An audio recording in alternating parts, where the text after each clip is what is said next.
Here is something that will shock you by the time you finish watching this video. Imagine this. You're in your kitchen, just making a cup of tea, when suddenly a heart attack strikes. Why does this silent killer hit at the most ordinary moments? Today, we're diving into shocking truths and life-saving secrets you didn't even know you needed. Did you know that chewing aspirin can save your life faster than swallowing it, but could also be deadly if done wrong? We're unpacking that controversy and more. This podcast is for you, whether you live alone, worry about loved ones, or just want to be prepared. Heart attacks don't discriminate, and the stakes couldn't be higher. We'll reveal how your phone can be a lifeline beyond 911, why stillness might be your superpower, and simple home tweaks that buy precious time. From a gender gap in survival rates to building an invisible safety net, every minute of this series could change how you protect yourself. Stick with us. Your life might depend on it. Let us know in the comments below where you're watching from, and don't forget to like this video and subscribe to our channel for more videos like this. So, without any further. 1. Heart attacks don't announce themselves with Hollywood drama. They whisper before they scream, and those whispers often come at the most ordinary moments. Richard, 72 and sharp as his morning crossword, was enjoying his Earl Grey when it happened. Not the clutch and collapse scene from the movies, but something far more deceptive. A mild discomfort, like indigestion from last night's curry. That'll be it, he told his cat, who offered no medical opinion whatsoever. But here's the cruel irony. Hearts often fail us when we feel safest. Think of your heart as an old engine that runs fine on smooth roads, but reveals hidden faults when least expected. Sometimes it's not sudden stress that triggers an attack, but years of quiet damage finally reaching a tipping point. During calm moments, your body finally has the bandwidth to send distress signals it couldn't transmit during busier times. This is where living alone becomes particularly dangerous. Denial kicks in like a protective reflex. It's nothing. I'll sit down for a bit. Must be getting old. Without someone to notice you look pale or ask if you're all right. It's remarkably easy to rationalize away those early warning signs. Richard dismissed his creeping jaw ache as referred pain from his indigestion, falling into the classic trap of explaining away what his body was desperately trying to communicate. These whisper symptoms are the real killers. Television conditions us to expect crushing chest pain and dramatic collapses, but hearts are far more subtle messengers. Unexplained nausea without eating anything disagreeable. Bone-deep exhaustion after a full night's sleep. Strange discomfort between shoulder blades or an odd ache radiating down either arm. Not just the left one. Sudden breathlessness while walking to the fridge. These whispers don't shout or fit our dramatic expectations, so we edit them out of our personal narratives. The gender gap makes this even more treacherous. Women's heart attack symptoms often masquerade as flu, anxiety, or stress. That overwhelming fatigue might not be from juggling too much. It could be your heart struggling to pump efficiently. Men aren't immune to subtle presentations either. That pulled muscle in your back might be your heart referring pain to unexpected places. Recognition is your first line of defense, but it's useless without action. When whisper symptoms appear, your response window is measured in minutes, not hours. Every moment of hesitation allows heart muscle to die. The difference between surviving with minimal damage and facing life-altering complications often comes down to how quickly you act on those first subtle warnings. Your phone becomes a lifeline beyond just calling emergency services. Modern smartphones can share your location automatically, even if you can't speak clearly. Voice assistants can dial for help when your hands shake too much to press buttons. Some devices can detect falls or irregular heart rhythms, potentially alerting emergency contacts before you even realize something's wrong. But technology is only as good as your preparation. Keep emergency numbers easily accessible. Program IC contacts in case of emergency, so responders know who to call. Consider medical alert systems if you live alone, especially if you have risk factors like diabetes, high blood pressure, or previous heart problems. The aspirin question deserves serious attention. Chewing a regular strength aspirin can indeed help during a heart attack by preventing blood clots from worsening. But this isn't universal advice, If you're on blood thinners or have certain medical conditions, aspirin could cause dangerous bleeding. Know your medical history and discuss this with your doctor before an emergency strikes. Creating a survival-friendly environment at home costs nothing but saves everything. Keep a phone charger by your bed and in main living areas. Position comfortable chairs where you can rest if symptoms strike. Ensure good lighting so you don't fall while seeking help.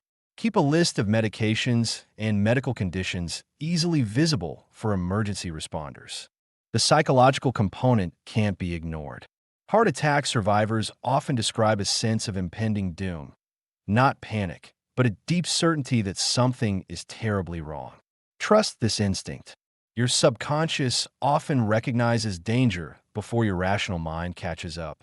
When your body whispers that something isn't right, listen with the urgency those whispers deserve. Time remains your most precious resource. Every minute of delay increases heart muscle damage exponentially. The golden hour isn't just a medical concept. It's the difference between returning to normal life and facing permanent limitations. Those whisper symptoms are your early warning system, giving you a head start that could save not just your life, but your quality of life. Remember Richard's story next time you feel something off that you can't quite explain. That mild discomfort, that unusual fatigue, that strange ache, these might not be nothing. They might be everything. Your heart doesn't always roar its distress. Sometimes it whispers. The question is, are you listening? 2. Your smartphone isn't just for scrolling through social media during commercial breaks. It's potentially your most powerful ally when your heart decides to act up. That little rectangle of glass and metal within arm's reach could be the difference between a close call and a catastrophe. The moment you dial emergency services, hit that speakerphone button immediately. Why wrestle with holding a phone to your ear when you're feeling dizzy or need both hands to stay upright? Plus, if anyone else is in your home, they'll hear the dispatcher's instructions even from another room. Mrs. Peterson learned this the hard way during a nasty fall. Her weak whispers were barely audible until she remembered the speakerphone, suddenly turning faint murmurs into clear communication. Here's where your phone gets really clever: the medical ID feature. Most smartphones have this buried in their health app or settings, and it's pure genius. List your medications, allergies, emergency contacts, even your blood type. Paramedics are trained to look for this information. The crucial detail? Many phones allow access to medical ID from the lock screen without unlocking the entire device. Check yours now. If paramedics can't access it because of your passcode, that life-saving information might as well be written in invisible ink. Voice-activated assistants aren't just for settling dinner table arguments about movie trivia. You can shout, "Hey Siri, call emergency services," or "Alexa, call 911," without touching anything. Practice the exact phrase that works for your device. Some tech-savvy folks get fancy, programming routines where one command calls for help and sends text to family members. John programmed his smart speaker so code red, calls his son and turns his porch light to flashing red, a beacon for responders. Clever, but remember these assistants need clear speech. If you're gasping or the TV's blaring, keep it simple. Smart home technology extends this concept beautifully. Can a trusted neighbor or family member remotely unlock your door for emergency services if you can't reach it? Some systems allow temporary guest codes. Smart lights can flash, guiding responders to your house at night. Your personal bat signal. Emergency contact strategy goes beyond just listing names. Choose people who stay calm under pressure, not those who panic more than you would. Have backups for your backups. It's like a relay race where information needs smooth handoffs. Discuss with these contacts what details they need to relay and who they should contact next. Location sharing through apps or your phone's operating system lets chosen contacts pinpoint you instantly. If something happens during your evening walk, they know exactly where you are. Even at home, second floor, back bedroom is infinitely more helpful to responders than just your street address. Modern phones can provide precise location data to emergency services if you enable certain settings. Take 15 minutes this week to explore these features. Set up that medical ID. Test your voice assistant with a friend, not 911, Obviously. Know who your top 3 emergency contacts are, and make sure they know they're on the list. Technology has transformed how we can communicate during medical emergencies. Your phone, properly configured, becomes a sophisticated emergency response system that works even when you can barely speak. In those critical moments when every second counts, having these systems ready isn't just smart, it's essential for the best possible outcome. 3. When someone clutches their chest and gasps for air, the instinct to grab aspirin seems almost automatic. But this tiny pill carries a complexity that could mean the difference between life and death, and not always in the way you'd expect. Picture your coronary arteries as narrow tunnels carrying precious cargo to your heart muscle. When a plaque ruptures, the trigger for most heart attacks, platelets rush to the scene like emergency responders, sticking together to form a clot. In a cut finger, this clotting saves you. In a coronary artery, it can completely block blood flow, starving your heart of oxygen. Aspirin works by making these platelets less sticky, preventing them from forming dangerous clumps or stopping existing clots from growing larger. Here's where technique matters crucially. If aspirin is appropriate for you, chewing a 325 milligram non-enteric-coated tablet beats swallowing it whole. Chewing starts absorption immediately through your mouth's lining, getting the medication into your bloodstream minutes faster than the stomach route. When heart muscle is dying, those minutes count. But aspirin isn't universally safe, and this is where good intentions can turn deadly. If you're allergic to aspirin or NSAIDs like ibuprofen, taking it during a heart attack could trigger a severe allergic reaction on top of your cardiac emergency. Even worse, if you have bleeding disorders, active stomach ulcers, or take blood-thinning medications like warfarin, aspirin could cause uncontrolled, life-threatening bleeding. Your blood is already thin. Adding aspirin is like pouring gasoline on fire. The standard emergency dose is typically 162 to 325 milligrams of non-enteric-coated aspirin. That's 1 adult tablet or 2 to 4 low-dose chewable tablets. But this isn't a prescription, it's information. The decision to use aspirin during a suspected heart attack should be made with your doctor beforehand, based on your specific health profile and risk factors. Storage matters more than you might think. Keep aspirin in a cool, dry place, not your steamy bathroom cabinet where humidity breaks it down. If your aspirin smells like vinegar, it's degrading into less effective compounds. Replace it and check expiration dates regularly. You want maximum potency when seconds count. Drug interactions add another layer of complexity. Ibuprofen taken around the same time can actually interfere with aspirin's heart protective effects. Herbal supplements like ginkgo biloba or high-dose garlic can amplify bleeding risks. Even common over-the-counter medications can create dangerous combinations your doctor needs to know about. If aspirin is off-limits for you due to allergies, bleeding risks, or drug interactions, this doesn't leave you helpless. It just means your emergency plan looks different. Your doctor might recommend alternative medications or specific protocols tailored to your situation. This individualized approach is why the one-size-fits-all aspirin advice can be dangerously misleading. The sweet spot is a supported semi-reclined position. Think comfortable recliner or propped up. The real pill takeaway pillows, so your head and chest isn't memorizing dosages or elevated techniques. It's under above your legs. Understanding that what seems like simple first aid actually requires sophisticated medical judgment.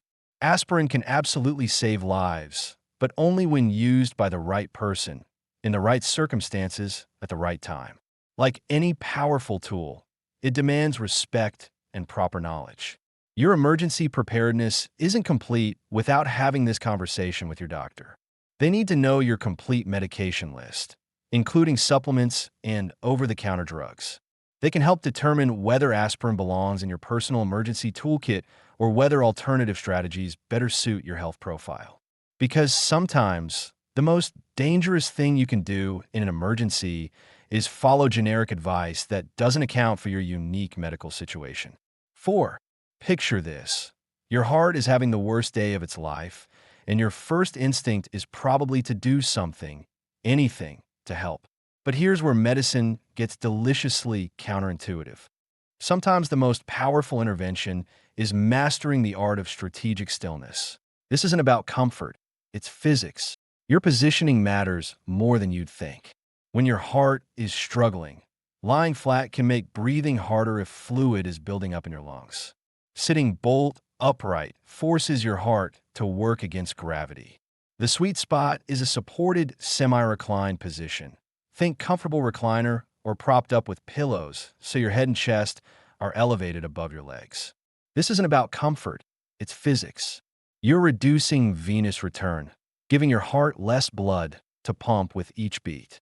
It's like shifting a car into neutral when the engine is overheating. The science behind stillness is fascinating.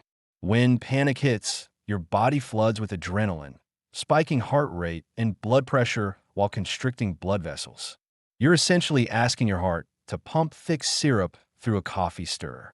Conscious stillness sends a counter signal to your nervous system, dialing back that fight or flight response and reducing vascular resistance. Your heart gets to work with easier physics. You're reducing venous return. Now, for breathing, and this isn't a typical turn, giving your take a deep breath advice. Heart less blood to pump with each beat. Military personnel use box breathing. Inhale for 4 counts, hold for 4, exhale for 4, hold for 4. But your racing mind needs management too.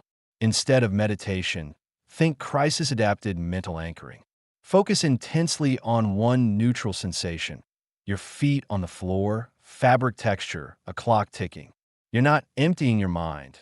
You're directing it away from catastrophic thinking. It's a mental circuit breaker preventing panic amplification. Here's the psychology piece that trips up many independent people.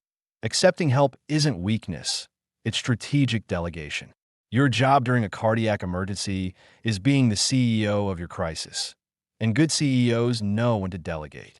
Let others make calls and guide paramedics while you focus on the most critical task, conserving energy and maintaining calm. Fighting help because you don't want to bother anyone is like a pilot refusing co-pilot assistance during an emergency. This calculated stillness works because it addresses the cascade of physiological responses that can worsen cardiac events. By controlling position, breathing, mental focus, and accepting support, you're essentially performing emergency cardiovascular system management from the inside out. Your body's stress response, left unchecked, can turn a manageable situation into a medical catastrophe. The effectiveness of this approach depends heavily on preparation. You can't learn proper positioning or breathing techniques while experiencing chest pain. Practice the semi-reclined position during calm moments. Master the extended exhale breathing when you're relaxed. Identify your mental anchors before you need them. Most importantly, have conversations with family about your emergency preferences so they know their role is support, not interference. Remember, this isn't about passive resignation. Strategic stillness is active intervention. You're consciously choosing behaviors that optimize your cardiovascular system's function during crisis. It's the difference between random thrashing and purposeful action, between panic and preparation. 5. Your home isn't just your castle. It's potentially your emergency room. And unlike hospital corridors designed for gurneys, most homes are obstacle courses disguised as cozy living spaces. Let's fix that before you need fixing. That spare key under the flower pot? Charming, but useless when you're collapsed inside. Emergency responders don't carry battering rams for fun. Install a lockbox with a code you can share during a 911 call.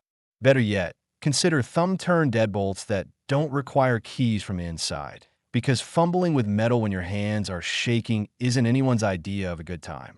Medical alert systems have evolved beyond those clunky necklaces from late-night commercials. Modern versions detect falls automatically, and some include GPS for outdoor adventures gone wrong. The catch? They only work if you're actually wearing them. Treat it like your wedding ring, part of getting dressed, not an optional accessory that lives on your nightstand. Your bathroom is statistically more dangerous than your garage. Install grab bars, yes, but also think about shower chairs. Standing while shampooing becomes exhausting when your cardiovascular system is compromised. Non-slip surfaces inside the tub matter, but that fluffy bath mat outside can turn into a skating rink on wet feet. Some folks even waterproof their phones for bathroom emergencies because dignity matters less than breathing. Bedroom essentials should be within arm's reach of your bed.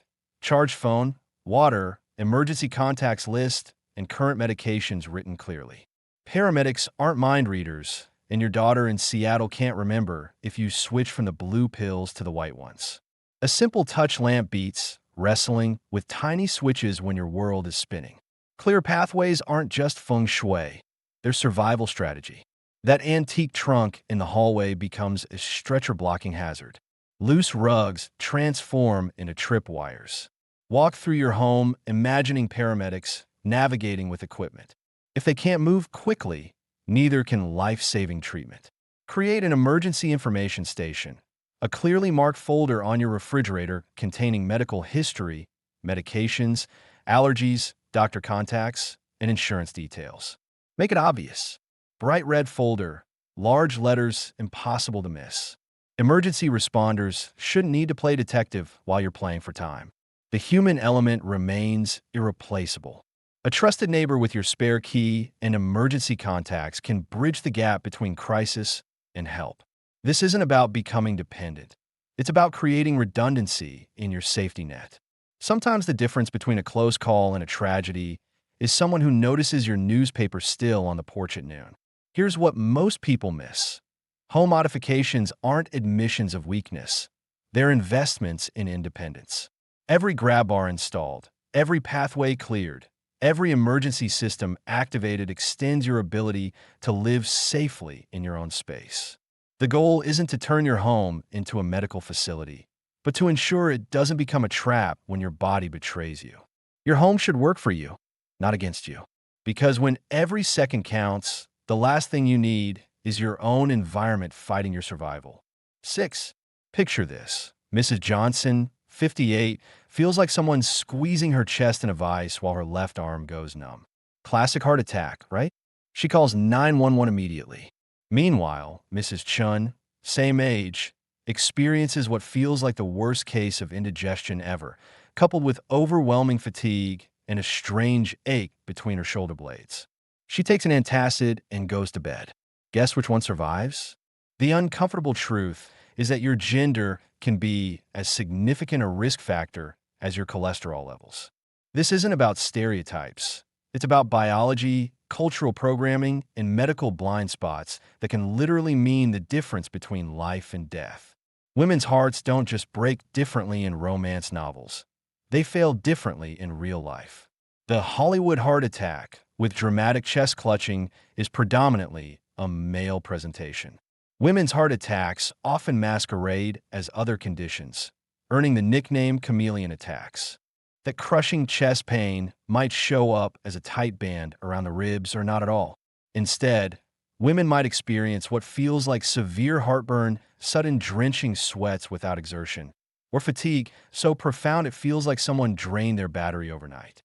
The biological explanation lies partly in hormones.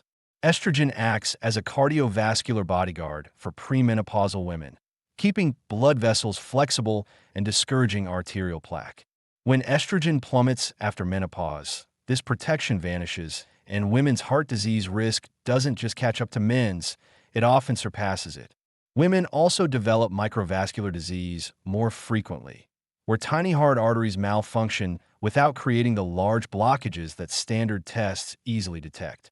It's like having a traffic jam on side streets while the main highway looks clear.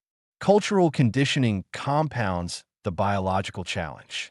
Women are often socialized to minimize their discomfort and prioritize others' needs. "I don't want to bother anyone" becomes a potentially fatal mindset. Research shows women wait significantly longer than men to seek help, even when experiencing classic symptoms. They're busy being caregivers, putting their own health last until their bodies are screaming for attention. Men face their own deadly trap, the tough guy syndrome. That chest pressure gets attributed to lifting something heavy, arm pain to sleeping wrong, shortness of breath to being out of shape. The cultural pressure to appear invulnerable can literally stop hearts.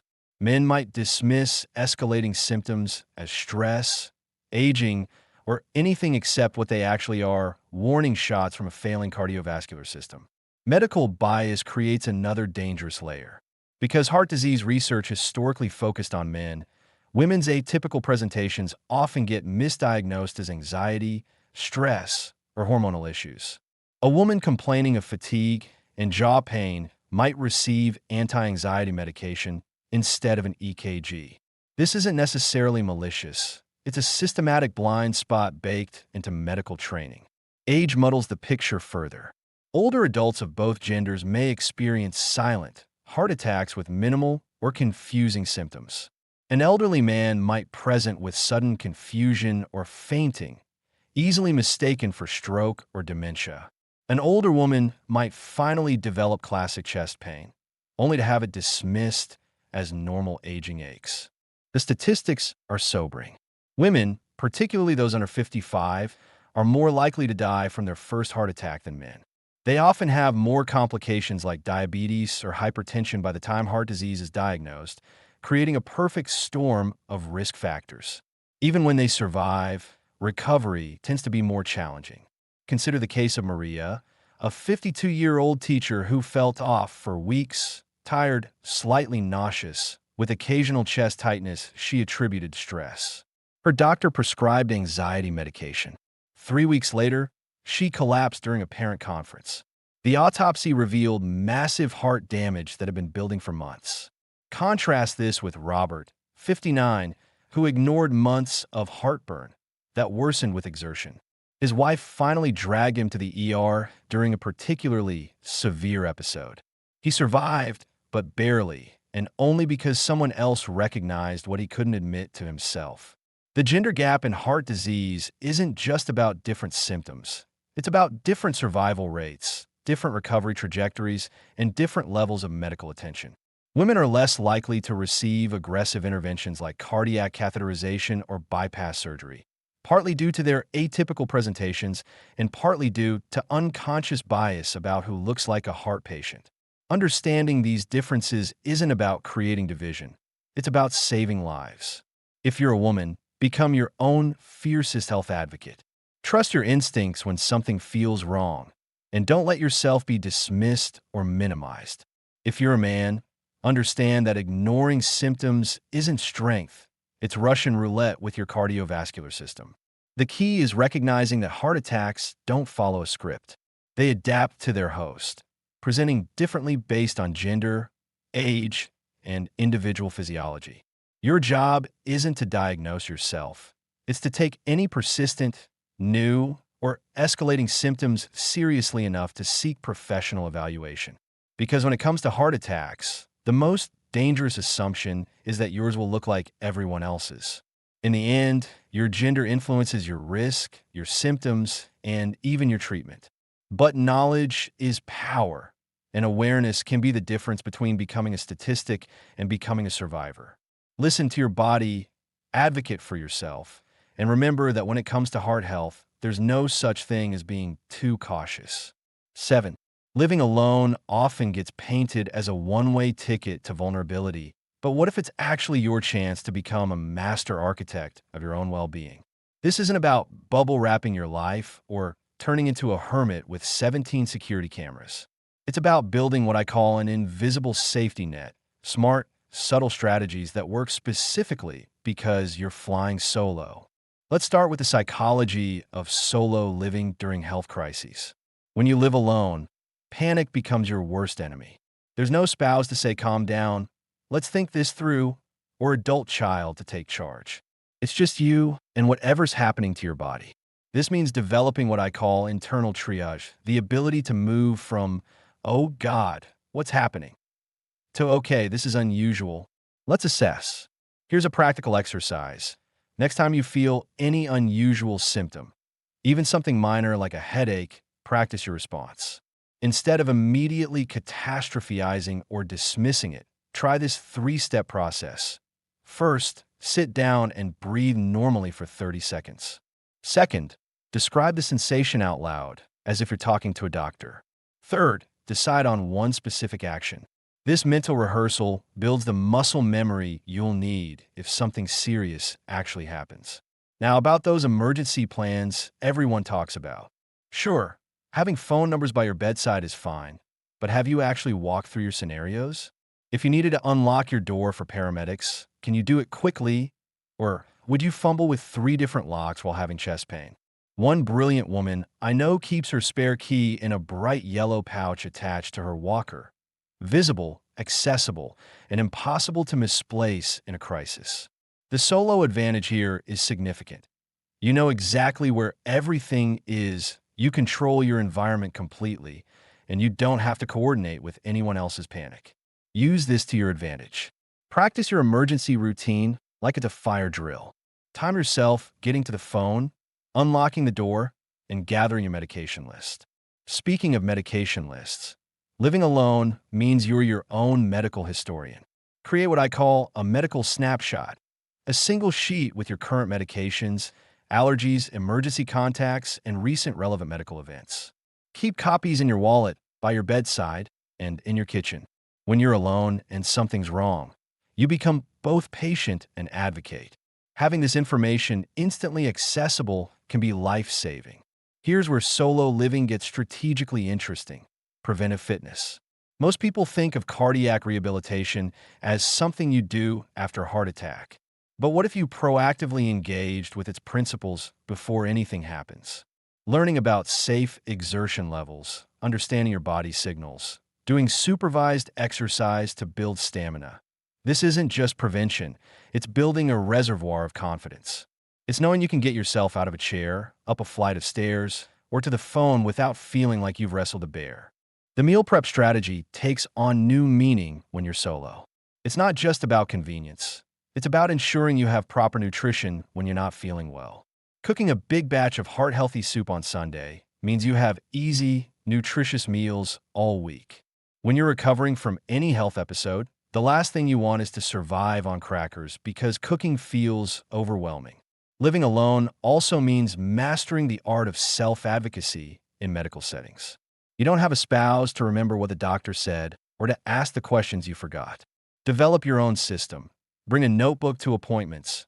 Write down questions beforehand, and don't be shy about asking for clarification. Remember, medical professionals are used to patients who bring advocates. Be your own. Here's something most people don't consider: the power of routine when you live alone. Your daily patterns become your early warning system. If you always have coffee at 7 a.m. and suddenly can't face it, that's information. If your usual evening walk feels impossible, pay attention. When you live with others, these subtle changes might get lost in the household chaos.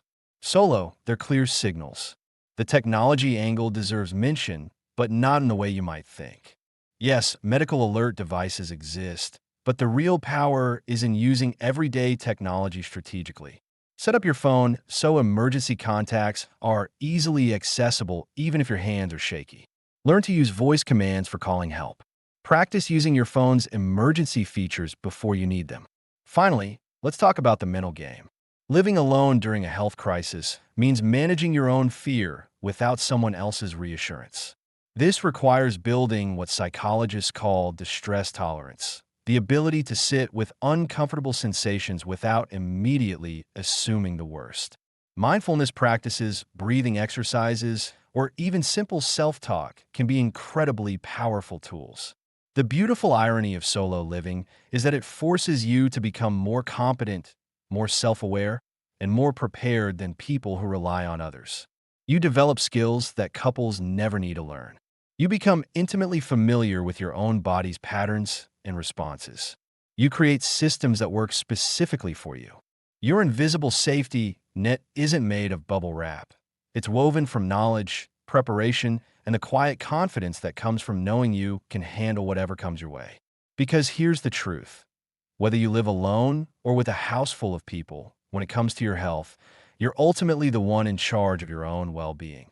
The goal isn't to eliminate all risk. That's impossible. The goal is to be so well-prepared, so self-aware, and so strategically positioned that you can handle health challenges with competence and calm.